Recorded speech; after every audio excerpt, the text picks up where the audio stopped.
It's not a new plan. Last September, when GPL was recording an average of 8 blackouts a day for customers in Demerara and Berbice, it said it was ready to buy electricity from private generators, starting with the Gpl'S Mall, but that plan never materialized. On Tuesday, Prime Minister Mark Phillips and Minister within the Ministry of Public Works, Deodat Indar, visited the headquarters of GPL to meet with its management. The message was clear. In the short term, and the most important concern for the people of Guyana right now is having reliable electricity and a reduction or zero power outages.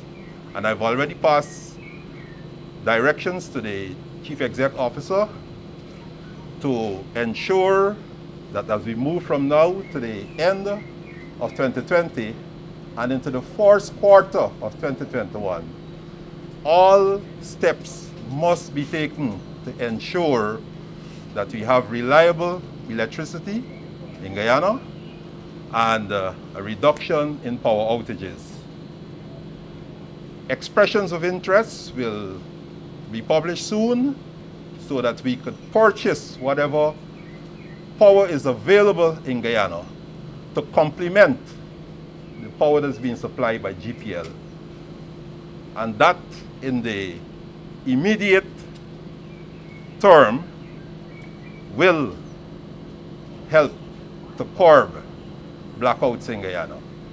GPL will put out a call for private generators of electricity to express interest in supplying electricity to GPL to complement what is being supplied by its generators, and that in the immediate term will help to curb blackouts. That will add to the current capacity or current output that GPL have, about 120 megawatts.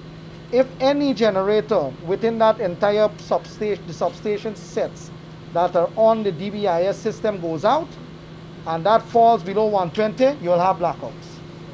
You will have blackouts, right? That is what it is. It is the demand and the output is relatively the same. Anything happens down there in terms of mechanical failure, some generator tripping or anything, you will have blackouts because there is no backup capacity. And that is why we need to add to the grid. So GPL has been given instruction today to go to expression of interest quickly to see what is there out there in the private sector that can add to the grid so that we can have some level of backup power.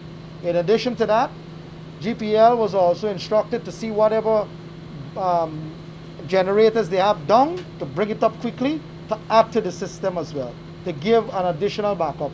Whether it's 5 megawatt, whether it's 7, I understand a 7 megawatt engine will be added by tomorrow, and there's another one for 5 megawatt in another 16-20 days it will come on stream. Those will add to the system. But as Priem says, GPL and the capital program for adding into the generating capacity into the system was neglected for 5 years. They only had 3 Caterpillar engine that they add to the system in the 5-year period. Aside from this 46.5 megawatt of power that is going to be done in April 2021 thereafter. So we must understand as a country and as a people what we have at GPL, what we have inherited, and how we need to go forward. Albert Gordon, the Chief Executive Officer of GPL, said the company's generating sets are old and new ones are needed. We expect the demand to grow very rapidly over the next couple of years as the economy opens up and as the benefits from the oil and gas sector start to impact the economy. We need to stay ahead of the demand so that we can give the people of Ghana first-class utility services with limited outages. Gordon stated that the supplier of the US $41 million power generating sets for GPL has faced challenges in manufacturing the sets due to the COVID-19 pandemic. The supplier has some challenges. In fact, their first option was to manufacture the units in Italy, and Italy got hit really hard, so they moved the manufacturing to Finland. And they are pulling out all the stops to get us those units as soon as possible. When delivered and installed, the new generating sets will add 46 megawatts in total to the Demerara-Berbice interconnected system, which serves customers from West Coast Demerara to Molson Creek on the Corentyne coast. The new generating sets are being supplied by Finnish company Wärtsilä.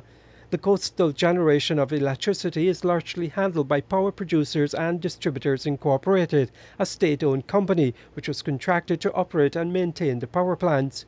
The company is responsible for a total electrical output of 106.7 megawatts within the Demerara-Berbice interconnected system, sourcing from 4 power plants, namely Garden of Eden 22 megawatts, Kingston No. 1 22 megawatts, Kingston No. 2 36.3 megawatts, and Vredenhoop 26.4 megawatts. Reporting for the newsroom, Neil Marks.